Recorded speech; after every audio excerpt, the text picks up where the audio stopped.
was great. Everyone's having a good time.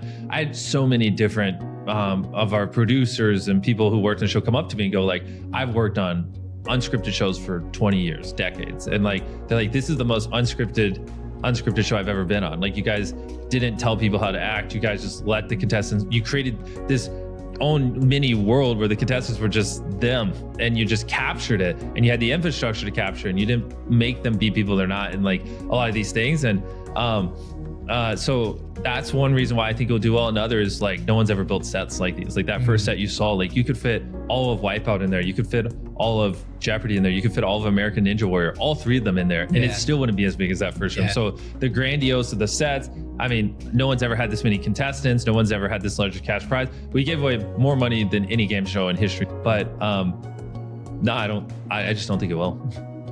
Well, I hope so too. Because I also hope I hope this crushes to a degree where other creators can go, look, Amazon, look, Netflix, like Mr. Beast did well. Like, trust me, I know my audience. Let me make a show. Because right now, the trust in creators on streaming platforms is at an all-time low. Like, a lot of platforms have done stuff with creators, gotten burned. The shows didn't do well.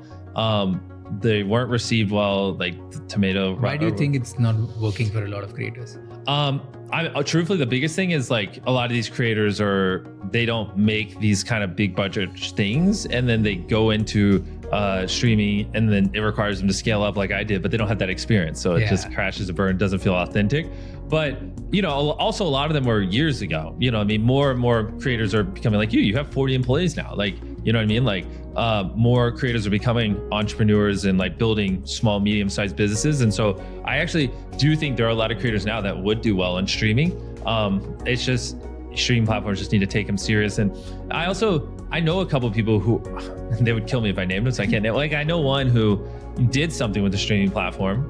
Can't name it. He would kill me. But he was, you know, I was catching up with him while he was working on the show with them, and they constantly cut like jokes out and be like, that's not what our audience wants. And it's like, he'd be like confiding in me, and he'd be like, what do they mean? Like, the audience is my audience. Like, this person got good views on YouTube, but like the streaming platform was like making him dumb down his humor, making him pull certain things out. Like, they're like, the execs were kind of just like, you know, and he wasn't really as proud of the final product as he wanted to be. And so it's not only just like getting streaming deals, but then it's also like giving the creators the liberty to like make what they know their audience wants, right?